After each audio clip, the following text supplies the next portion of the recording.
Dobrý den, moje jméno je Petra Šobáňová, jsem z katedry výtvarné výchovy Pedagogické fakulty Univerzity Palackého v Olomouci a toto je moje kolegyně. Dobrý den, mé jméno je Pavla Baštanová a jsem doktorantkou na stejnojmenné fakultě.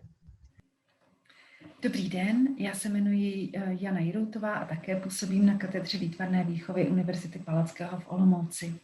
Dnes bychom vám rádi představili projekt bez názvu Nedatováno, který se zaměřuje na vytváření animovaných eduklipů a pracovních listů s náměty a úlohami pro výtvarnou výchovu. Tento projekt, jehož hlavními autorkami jsou mé kolegyně Petra Šobáňová a Pavla Baštanová, získal na významu především v době pandemie koronaviru, kdy nabízel a nyní nadále nabízí spoustu materiálů pro distanční výuku výchovy uměním. Já už nyní předám slovo mým kolegyním Petře a Pavle, které vás s tímto projektem blíže seznámí. Tak na začátku tady toho projektu, o kterém Petra mluvila, byl cyklus 5 vzdělávacích klipů do výtvarné výchovy. Jejich cílem bylo ukázat dětem různé aspekty výtvarného vzdělávání, výtvarného umění a vysvětlit jim některé základní pojmy. Důležité říct, že tyto klipy vznikaly nezávisle na jakékoliv budoucí pandemii, takže vlastně nepředvídatelně jsme se dostali k tomu, že to může skvěle fungovat i v rámci pandemie. Tyto eduklipy jsou určeny převážně dětem ve věku přibližně 10 až 14 let, takže hlavně druhý stupeň základní školy nebo gymnázia. Děti se nejprve seznamují s jednotlivými postavami, které jsem jakožto tvůrce vizuálního stylu vytvořila na základě Petry, která ty postavy vymyslela, tak jsme potom spolu vytvořili jakousi vizuální kostru, která provází každým tím videem. Jedná se o modelové představitele profesí a dalších rolí v rámci nějakého uměleckého pole. Jednak je to umělec, pak je to sběratelka umění, je to teoretik, restaurátorka a potom návštěvníci, jak dospělí, tak děti. Tyto postavy potom nás provázejí i těmi pracovními listy, což je skvělé, že se nám podařilo to vizuálně propojit a dál s tím pracovat. Klipy lze použít libovolně, mimo jiné jako motivační prvek, na nějž lze navázat jakoukoliv další tvůrčí činností. Naše klipy nabízí jednak běžnou podobu, klasickou, ale jsme moc rádi, že jsme mohli vytvořit i klipy se stopou tlumočení do znakového jazyka. Tato koncepce vychází převážně z toho, že žáci se sluchovým postižením nemají možnost se k výtvarné výchově dostat a těch materiálů je minimum. Takže jsme rádi, že jsme to mohli takhle vytvořit. Kromě odborníků, didaktiků z Pedagogické fakulty a Muzea umění v Olomouci se na našich videích podíleli i pracovníci Českého rozhlasu Olomouc. Jak už tady bylo zmíněno, tak autorkou celého projektu a garantkou je Petra Šobáňová, ale na scénářích se podíleli i další lidé. A to je Marek Šobáň, je to Lenka Trantýrková a Hana Lamatová. V klipech jsou potom zobrazeny reprodukce výtvarných děl ze sbírek Muzea umění v Olomouci. Děkuju Páje. Celý ten vizuální styl a vůbec ta podoba, která projekt činí jedinečným, je dílem Páji Baštanové, která je animátorkou, umělkyní, ilustrátorkou a bez ní by vlastně ten projekt stěží mohl být úspěšný, protože právě ta vizualita je na něm zvláštní a taky, jak už jsem zmiňovala, to, že ty materiály, jakékoliv studijní nebo studijní prostředí by mělo být příjemné, vizuálně zajímavé, tak v tomto projektu právě na to se snažíme dbát a ten vizuální styl je tam velmi podstatný. Já bych Páju doplnila ještě v tom, že když jsme tvořili tady tyto eduklipy, tak jsme dopředu počítali s tím, že bychom chtěli na ně navázat ještě pracovními listy.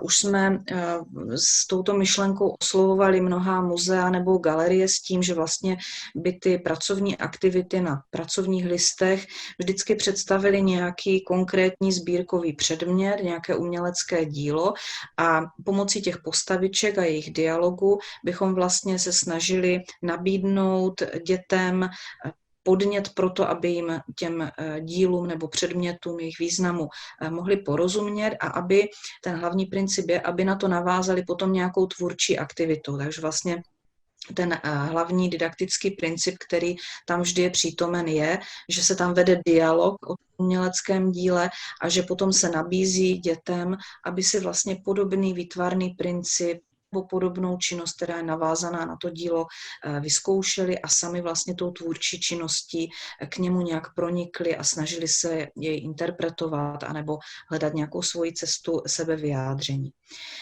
Tady ten záměr vznikl už před pandemií, ale ta samotná pandemie, to, že byly školy uzavřené a že výtvarná výchova často byla úplně upozaděná, vůbec se na ní na mnoha školách nebral ohled, tak nás vyburcovalo k tomu, že jsme během těch karanténních opatření vlastně ten náš projekt rozšířili. Došlo k tomu prostě, že jsme se s Pájou dohodli na tom, že prostě budeme vytvářet jednotlivé aktivity. Pája byla svolná s tím, že vlastně bude ty listy vytvářet, ilustrovat, každý bude vlastně vytvářela sazbu, ilustrace a já jsem začala chystat náměty a velmi záhy se k nám začali přidávat další kolegové, kteří vlastně nám posílali svoje náměty, my jsme je zpracovávali, já jsem je editovala, Pája je potom ilustrovala a sázela. Páju taky napadlo převést ten náš projekt na sociální sítě, zejména na Facebook, takže jsme založili také facebookový účet a na tento profil jsme vlastně měli takovou sami pro sebe challenge, jak se říká, zveřejňovat 1 aktivitu denně. To se nám taky po dobu uzavření škol dařilo, že opravdu jsme potom takto jako tímto způsobem pronikli do toho prostředí, do komunit učitelů a podobně. I v té době pandemie, jak si každý vzpomíná, mnoho lidí vlastně se jakoby přestěhovalo na ty sociální sítě a ten náš projekt měl veliký ohlas a velkou sledovanost. Vytvářeli jsme tedy 1 aktivitu denně a zároveň jsme se snažili převádět z toho Facebooku na webovou platformu, která se nám původně jako jednoduchého webu rozrostla vlastně do docela velkých rozměrů. Taky jsme ten projekt rozšířili ještě o nějaké další prvky, kromě samostatné řady Tvoříme spolu vytvářet také řadu, například Tvoříme digitálně nebo řadu Ve světě obrazů, která se soustředila na starší děti a nebo jsme ještě byli osloveni gymnáziem Hejčín v Olomouci s tím, jestli bychom nevytvořili ještě řadu, která by se věnovala tématům z občanské výchovy a základu společenských věd. Takže takto jsme se rozrostli. Pája by možná mohla doplnit něco i o těch reakcích nebo o nějakých dalších aspektech. Reakce byly k našemu překvapení až nečekaně krásné a jsme moc rádi, že díky právě sociálním sítím, ale i podle mě hladu po nějakých aktivitách obecně jsme dostávali krásné zpětné vazby jak od učitelů, tak od rodičů, ale i od dětí, které vlastně dodávali hotové úkoly a materiály na naše stránky a my jsme to tak mohli šířit dál, hotové výsledky těch našich pracovních listů. Já bych ještě dodala k tomu vizuálnímu stylu, že byla asi dobrou volbou, že jsme už na začátku se rozhodli ten vizuální styl postavit na tom, že se bude dál rozšiřovat a to vlastně stále děláme, takže to, že jsme na začátku si určili nějakých teda základních pár postav, které provází jednotlivými díly, jak videí, tak pracovními listy, tak je můžeme libovolně transformovat a ten vizuální styl nám to umožňuje tím, že je poměrně vizuálně atraktivní, co se týče barevnosti, ale zároveň by neměl rušit ten obsah, takže doufám, že se nám to podařilo a i na základě toho byly dobré ty ohlasy, že s tím děti rádi pracují. Možná i na základě teda vizuálního stylu, což jsme rádi. Já bych ještě dodala, že to, co bylo ještě naší snahou, bylo právě vůbec podpořit výtvarnou výchovu, potažmo kulturní instituce, vůbec poukázat na důležitost takovýchto kulturních aktivit, kulturního života, umění a tak dál. A naše snaha byla vlastně podpořit metodicky učitele v tom, aby i tento předmět zahrnuli do výuky na dálku, a ukázat jim vlastně, že nejde o to zahlcovat děti úkoly, ale vlastně nabízet jim smysluplné trávení volného času, protože děti byly doma a od některých učitelů skutečně dostávali jenom seznamy nějakých úkolů a my jsme byli přesvědčeni o tom, že nejenom čtením a psaním živě člověk, že člověk potřebuje také tvořit, relaxovat, vyjadřovat své emoce a podobně. Takže i to byl takový ten náš cíl. My jsme byli pak velmi potěšeni, když Pája zmiňovala ty reakce, potěšeni třeba i tím, že nás spontánně oslovovali někteří zájemci anebo zájemci i z některých muzeí a galerií, že se sami vlastně spontánně k nám přidali, kromě Muzea umění, které participovalo velkou měrou, tak nás oslovila třeba Galerie moderního umění v Hradci Králové nebo Dům umění města Brna a lektoři z těchto muzeí vlastně nám pomáhali vytvářet ty materiály a chystali nám náměty, které my jsme potom editovali a Pája je výtvarně zpracovávala. Když jsem zmiňovala tu důležitost výtvarné výchovy, tak paradoxně ze strany Ministerstva školství byla výtvarná výchova úplně opomíjená a nebyla ani součástí takového toho televizního vysílání pro děti a nebyla ani součástí portálu Ministerstva školství na dálku, který obsahuje takový rozcestník s digitálními zdroji. A nás to velmi trápilo, protože myslíme si, že výtvarná výchova právě i v takovýchto vypjatých obdobích má co nabídnout a neměla by být opomíjená. A paradoxně viděli jsme, že je ohromný zájem ten náš projekt. Viděli jsme také další projekty, úplně špičkové různých muzeí a galerií, ale vlastně ze strany ministerstva jakoby tento sektor vůbec neexistoval. Takže po několika intervencích jsme považovali za úspěch to, že nás potom ministerstvo na ten náš portál, na ten jejich portál přidalo, ale vlastně pořád se tvářili, že vlastně ta výtvarná výchova až tak důležitá není. Tak nakonec jsme tam pronikli a viděli jsme, že je důležité prostě tady tento sektor kultury a umění vlastně pořád vyjadřovat a pořád se o něj zasazovat. My jsme se tou naší aktivitou vlastně přidali do ohromného proudu inspirativních a velmi důležitých online aktivit českých muzeí a galerií a z toho dění během pandemie, myslím, bylo vidět, o jak kreativní instituce jde a jak jsou mnohá muzea a galerie opravdu schopny velmi pružně reagovat spontánně na tu situaci a nacházet cesty k veřejnosti, i když panuje nouzový stav a ty instituce byly návštěvníkům uzavřeny pro ten fyzický pobyt. Když se vrátím ještě zpátky k té didaktice, na kterou se zaměřuje tato konference. My jsme také tento projekt se studenty v rámci didaktiky evaluovali a přenesli jsme jej do naší virtuální třídy, stal se takovým modelovým příkladem a jednou ještě z konkrétních variant té distanční výuky.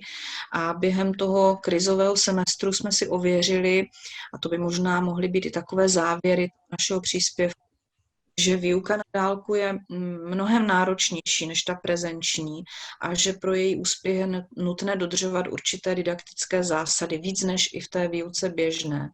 Z těch našich zkušeností plynou zejména tyto závěry. Prostředí toho LMS systému by mělo být přívětivé, uživatelsky přátelské, vizuálně příjemné. Mělo by fungovat intuitivně. Dál si myslím, že s žáky nebo studenty je potřeba být ve stálem kontaktu, nenechat je v nějaké nejistotě komunikovat. Žákům a studentům je potřeba taky nastavit jasná pravidla, dávat jim jasné instrukce. O to jsme se snažili v těch našich aktivitách a pro někoho možná jsou až příliš jakože striktní, že tam předepisujeme, co mají dělat, ale bylo to právě vedeno tou snahou dávat ty instrukce jasné, aby ty děti v tom neplácaly sami.